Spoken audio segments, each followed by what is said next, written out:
Мақсатырақ жасанды интеллектіні білім беру үдерісінде сапалы және мақсатты қолданудың ғылыми негіздерін талдау, тиімді әдіснамалық және тәжірибелік тәсілдерді ұсыну.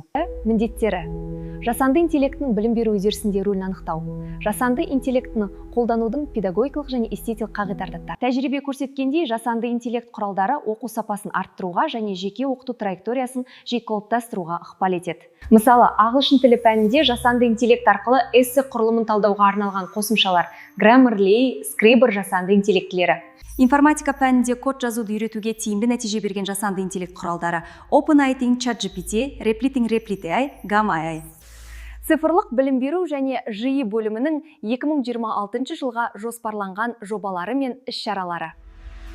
Балалар кітапханасы жобасы аясында үздік бейне байқауы, жас мамандарға арналған білім берудегі стартап жәрмеңкесі, жас мамандарға арналған хакатон, ЖИ және заманауи мұғалім облыстық вебинар, STEM AI Festival болашақ инженерл, Data Driven Management, цифрлық деректер негізінде шешім қабылдау облыстық семинары және тағы басқа